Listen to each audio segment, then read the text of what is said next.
I used to believe in justice. That phrase, stale as it sounds, once burned in me like scripture.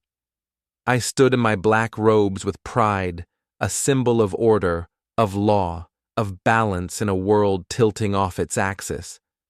But what I didn't realize, or refuse to admit, was that the robe doesn't make the man clean. You can bleach the cloth 1,000 times, but if the hands are dirty underneath, everything it touches turns to rot. My name is Alan Mercer. For 27 years, I served as a judge in District 14, in a city known for its crime, its corruption, and its silence. I upheld the law, or so I told the press. I was respected, quoted, decorated. I wore the mask of honor so long, I forgot the stink behind it. Behind closed chambers, I did favors for the wealthy. I took envelopes filled with money. I made guilty men walk free and destroyed innocent lives to protect my donors. You've heard stories like this, I know. But I wasn't just a cog in a broken system. I was one of the men breaking it, ruling it, feeding it. And it all started with a phone call from him, Raymond Voss. Raymond Voss was a real estate magnate with greasy hands and a silver tongue. He approached me one evening after a bar association dinner.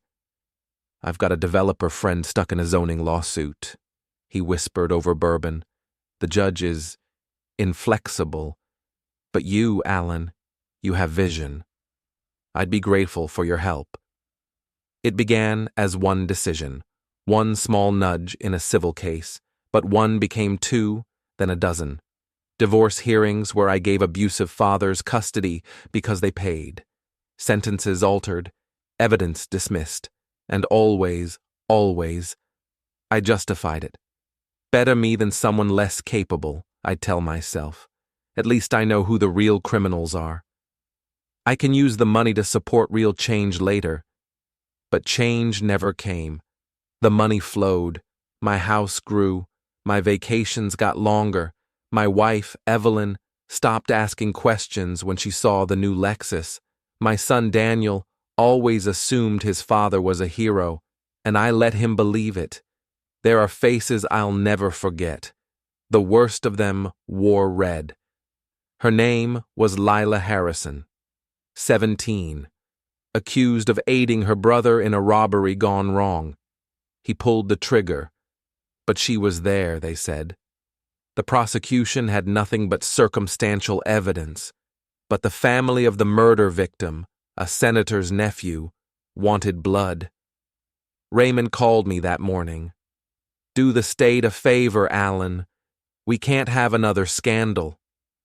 So I did what I was told. I guided the jury with my words, admitted shaky testimony, suppressed a key alibi. She was sentenced to 25 years. She screamed in the courtroom as they took her away. I remember her eyes, not rage, not even fear, just betrayal. Months later, I found out she'd hanged herself in prison. I didn't sleep for 3 nights. But the next case came, and I put on the robe again. It all came full circle when Daniel was arrested. He was 23, in law school, bright as fire. I thought he was untouched by my sins, until I got the call at midnight. "Your son's been arrested. Narcotics trafficking, intent to distribute." I laughed at first. "There's no way," I told Evelyn. "He's not like that." But the evidence was there, bags of pills in his trunk, text messages, surveillance footage. It was a setup, a cruel, deliberate trap, and I knew exactly who had placed it. Raymond Voss. I confronted him, frantic. "You've gone too far, Ray." He smiled. "You thought you could quit? After all I gave you? Daniel's just leverage. Rule the next land dispute in my favor and he walks, easy." For the first time in years, I said no. So they crushed him. The judge assigned to his case, someone I mentored, ironically, refused to hear exculpatory evidence. He followed the old playbook I taught him. Daniel was sentenced to 12 years. My wife didn't speak to me after the verdict.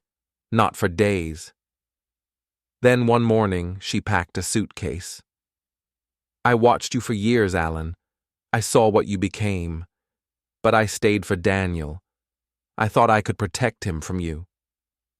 She left the keys on the table and walked out without looking back. I never saw her again. That was when the letters started coming.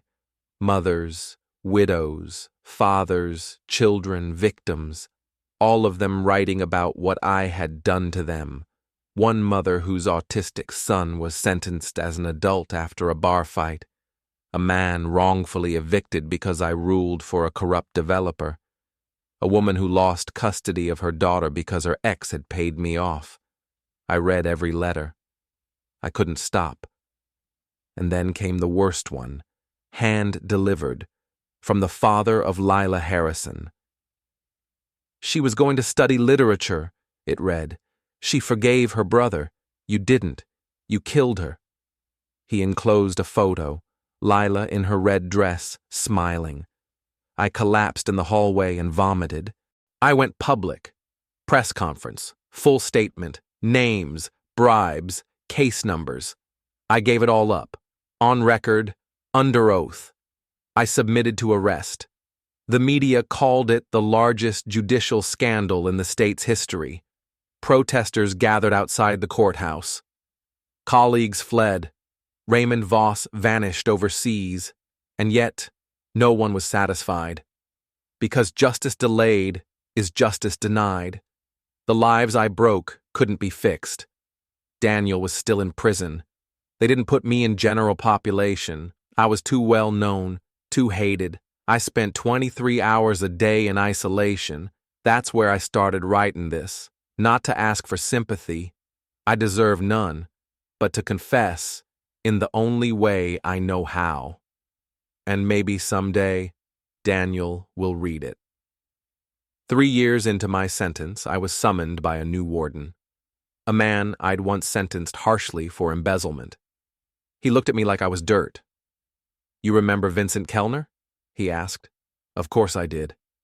He died last night, left a letter, said he planted the drugs in Daniel's car, paid by Voss. The weight of that moment shattered me. It was never about Daniel, just a message to me, a way of saying, I own you. Daniel's conviction was overturned 2 months later, but he didn't come to see me. I have 5 years left on my sentence, or maybe less. My health is failing. There are nights I wake up to screams that aren't mine. And every time I close my eyes, I see the courtroom, not the one I ruled, but one I fear. A higher court. No lawyers, no tricks, just the faces of the people I hurt. I will stand before them someday, and for once, I won't speak. I'll listen, because the final verdict was always theirs to give. Daniel didn't speak to me for 2 years. I sent him letters every month, birthday notes, articles, prison sketches. The return address was always the same, Stanton Correctional Unit, Cell D214. He never wrote back. Then, one day, I received a single envelope, no return address. Inside was a photo. It was Daniel, standing beside a boy, his son, my grandson. I held the photo in my shaking hands, barely breathing. The boy had Daniel's eyes, Evelyn's chin, my smile. On the back was scribbled, almost angrily, his name is Jacob. He deserves a better legacy than yours. I wept for hours, not out of joy, but devastation. I had tainted blood that hadn't even asked to be born. Some believe that confession is enough, that if you open your chest and let the rot spill out, the wound will start to heal. That's a lie. I had confessed. I had given them everything. Court transcripts, payoffs, taped calls. But most of the people I exposed walked free. Raymond Voss disappeared into Eastern Europe. The banks protected him. His assets were disconnected from the crimes. He became a ghost, a whisper in news blogs and conspiracy forums. Other judges denied knowledge. Prosecutors claimed they were misled. The system refused to eat its own. They gave me a medal for coming forward, then buried the rest. Justice, it seems, had a ceiling, and I was the only one beneath it. The story that broke me came not from a letter, but from a prison guard. He was in his 30s, built like a linebacker, but always quiet around me. One night, during his shift, he leaned against the bars and asked, "Do you remember Clara Baines?" I paused. The name hit something old in me. "The daycare fire," I said. He nodded. Clara was a single mother of two, accused of negligence after a faulty heater burned down the daycare she ran. 2 children died. Her own son was among them. She'd begged the court for leniency, said she'd complained about the heater for months. But the building owner was a donor to one of my campaigns. I'd ruled harshly. 10 years. Criminal negligence, I'd called it. The guard's voice cracked. She was my aunt. He didn't threaten me, didn't shout, just said, "She hung herself in her cell.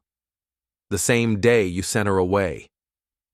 He left, and I sat in silence for the next 8 hours, unable to breathe through the guilt pressing against my chest. I wasn't popular in prison. Every third man in Stanton claimed I'd ruled his case. Some were right, some weren't. But I couldn't argue. One day in the yard, 3 younger inmates circled me. One of them spat on my shoes. Another called me the hangman. The third pulled a shiv from his waistband.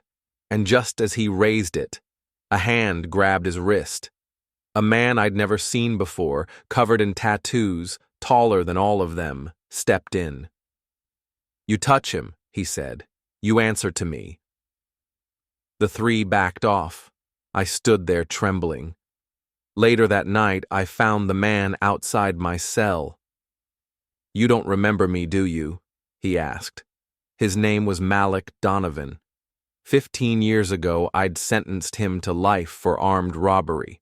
He was guilty. But I'd denied his plea bargain because of a private favor I owed a prosecutor. He should have served 5 to 7. Instead, he got life. "You ruined me," he said. "But you also destroyed the man who paid you to do it. I read your confession." "Why save me?" I asked. His answer still echoes in my mind. "Because I still believe in justice, even if you didn't." I learned of Evelyn's death from a newspaper clipping. Stroke. Died peacefully in her sleep. I wasn't listed among the mourners. Not even a mention. But Daniel came. There was a photo. He stood at the grave with Jacob in his arms. The boy placed a single flower. The caption read, "Wife of disgraced former judge buried privately." It hit me harder than any sentence, that even in death, she was remembered through my sins. I wrote a final letter to her ghost that night. "You warned me. You always knew.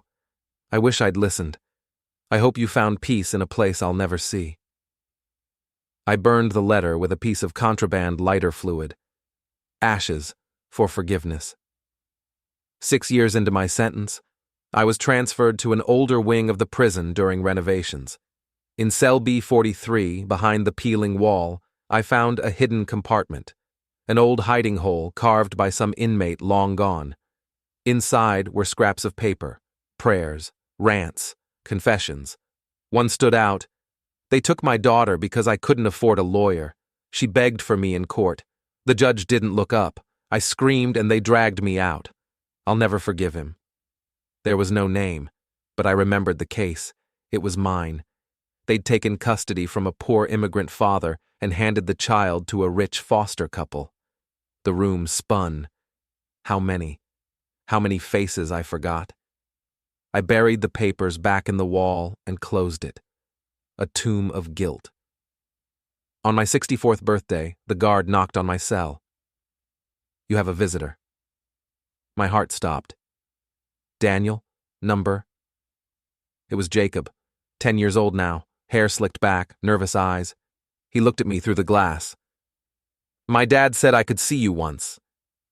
I couldn't speak. He says you were a bad man, Jacob continued. But that you're trying to be good now, is that true? I pressed my hand to the glass. I'm trying, Jacob, I'm trying. He looked down. Okay, he said. Then maybe, someday, you can come home. I broke after he left. The guards had to sedate me. Last month a new judge was assassinated. A car bomb. The press speculated cartel involvement. But I recognized the signs. It was the same group that had once paid me for verdicts. Now, they were silencing what remained. The rot I fed had grown its own teeth. I sat in my cell and stared at the wall. There will be no more chances, no parole, no forgiveness, only memory, only the weight of what I've done. If this ever reaches the public, let it be more than a spectacle. Let it be a warning that justice isn't blind. She sees everything, and she remembers, even when we pretend to forget. The most dangerous criminal is not the one who breaks the law, but the one who bends it until it strangles the innocent. Alan Mercer, former judge, inmate.